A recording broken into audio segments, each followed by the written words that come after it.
7월 7일 이영돈의 굿모닝 LA 시작합니다. 자, 먼저 코로나19 사태로 인해 모든 수업을 온라인으로만 진행하는 대학들이 많아지고 있는 가운데 연방이민당국이 이처럼 온라인으로만 수업하는 대학의 외국인 유학생들의 경우 학생 비자를 취소해 미국 체류를 금지할 것이라고 밝혔습니다. 자, 이에 따라 현재 미국 내 많은 한인 유학생들이 이번 가을 학기부터 비자 취소로 출국을 해야 하거나 한국 방문 후에 미국의 입국이 불허되는 등 큰 영향을 받을 전망입니다. AFP에 따르면 연방국토안보부 산하 이민세관 단속국은 성명에서 가을 학기에 모든 수업이 온라인으로 옮겨지면 외국인 학생들이 미국에 머무르는 것이 허용되지 않을 것이라고 밝혔습니다. 이민세관 단속국은 완전히 온라인으로 운영되는 학교에 다니는 F1과 M1 학생 비자 소지 학생들은 온라인 강좌만을 수강할 수는 없고 미국에 남아있을 수 없을 것이라고 밝혔습니다.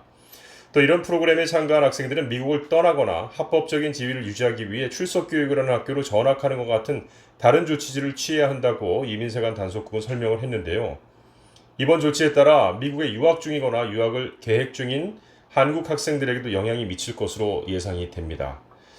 자, 코로나19 확산에 따라 미국 대학들은 가을 학사 과정 일부를 온라인으로 진행하는 방안을 발표하고 있고요. 현재 칼스테이 산하 23개 대학이 모두 올가을 학기를 온라인으로만 운영한다고 밝힌 가운데 최근 USC도 가을 학기 캠퍼스 오픈 계획을 변경해 대부분의 수업들을 온라인으로 진행할 것이라고 밝혔습니다. 미 국제교육연구소 통계에 따르면 미국에서 대학에 재학 중인 외국인 유학생 수가 지난해 기준 109만 5,299명으로 이 가운데 한국인 유학생이 4.8% 수준인 52,250명입니다. 자, 그렇게 됐을 때 이게 어떤 의미냐면요. 미 대학 인구의 5.5% 수준으로 외국 유학생이 미 경제에 447억 달러 규모의 기여를 하고 있다고 보도를 한 건데요. 외국 유학생들을 볼모로 대학들을 상대로 오프라인 개강을 압박하려는 트럼프 행정부의 노림수가 깔려있다는 분석이 나오는 배경입니다. 로이터 통신은 얼마나 많은 비자 보유자들이 이번 조치에 영향을 받게 될지 불투명하다면서도 해외 유학생들은 대체로 수업료 전액을 지불하는 만큼 많은 미국 대학들의 핵심 소득원 역할을 하고 있다고 전했습니다. 자, 이번 정책은 결국 트럼프 대통령이 반이민 정책 가속화와 경제 정상화의 한 축이라 할 수 있는 수업 정상화 드라이브를 통해 지지층을 결집, 최근의 지지율 하락세를 만회하려는 대선 전략의 일환으로 보이고 있습니다.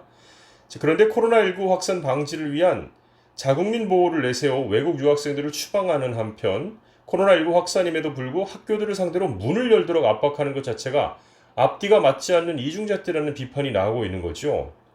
실제 트럼프 대통령이 어제 트위터에 올린 글에서 민주당이 정치적 이유로 가을 학기를 열지 않으려 한다면서 가을에 학교를 열어야만 한다고 목소리를 높였습니다.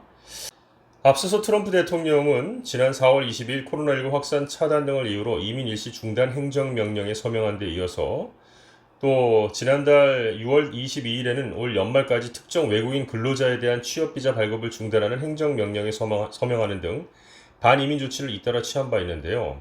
일단 학교 문을 개방하는 것을 본인의 대선과 연결지어서 생각한다는 것 자체가 조금은 이해가 좀 되지 않습니다.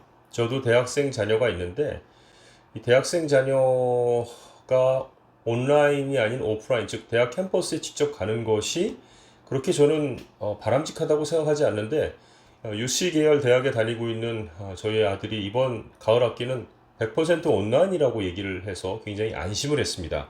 자, 그런데 이 공화당은 왜 이런 선택을 하고 판단을 하는지 제가 더 깊숙이 들어가 보진 못하겠습니다만 다음 뉴스를 들어보십시오. 전국에서 코로나19가 재확산하면서 경제활동 재개 조치를 되돌리는 지방자치단체들이 잇따르고 있습니다. 코로나19의 미국 내 새로운 확산지로 떠오른 플로리다주의 마이애미 데이드 카운티는요.